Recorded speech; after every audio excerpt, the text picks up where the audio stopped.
दाद दीजिए इन अफगानी महिलाओं के हौसले की। दाद दीजिए इनकी हिम्मत की और दाद दीजिए अपने अधिकारों के लिए इनके जुझारूपन की।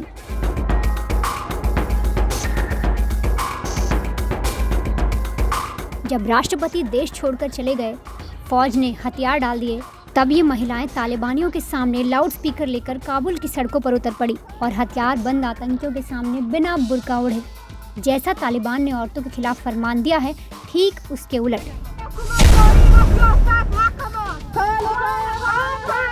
ये बिना बुर्का ओढ़े सड़कों पर उतर आई। लेकिन अपने हक की आवाज़ उठाना आसान नहीं होता, इसकी कीमत भी चुकानी पड़ती है। अफगानिस्तान में तालिबानी पाबंदियों का विरोध कर रही इन महिलाओं ने भी ये कीमत चुकाई। प्रदर्शन कर रही महिलाओं पर तालिबानियों का कहर टूटा, इन्हें पीटा गया, खून बहाया गया। काबुल की सड़कों पर महिलाएं ऐसे वक्त में उतरी जब पूरे अफगानिस्तान में कट्टर तालिबान सरकार बनाने की तैयारी है। तालिबानी कानून तो पहले ही लागू हो गया है, अब इंतजार सिर्फ कानून पर दस्तखत करने वालों का है।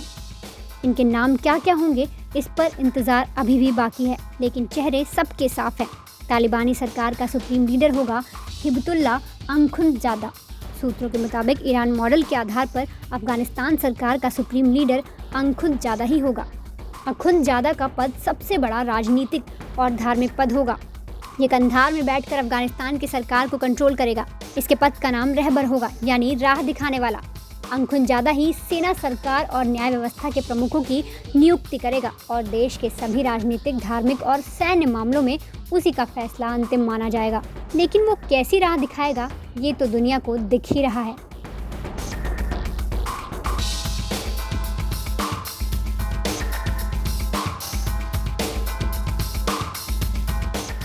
अब जब ये तय हो चुका है कि तालिबान की सरकार का मुखिया अखुंदजादा ही होगा, तो ज़रा उसकी उन खूबियों पर भी गौर फरमा लीजिए जिसकी वजह से वो सुप्रीम लीडर चुना गया। अखुंदजादा इस वक्त तालिबान का मुखिया है, जिसने साल 2016 में तालिबान की कमान संभाली थी। उसने साल 1994 में तालिबान को ज्वाइन किया था। वो तालिबान के मिलिट्री कोर्ट का हेड भी रह चुका है और तालिबान की पुरानी सरकार में सुप्रीम कोर्ट का डिप्टी हेड था। इतना ही नहीं, साल 2005 से 16 तक तालिबान का डिप्टी लीडर भी रह चुका है। तालिबान की कमान संभालने के बाद से अब तक एक बार भी अखुंदजादा को किसी ने सार्वजनिक रूप से नहीं देखा।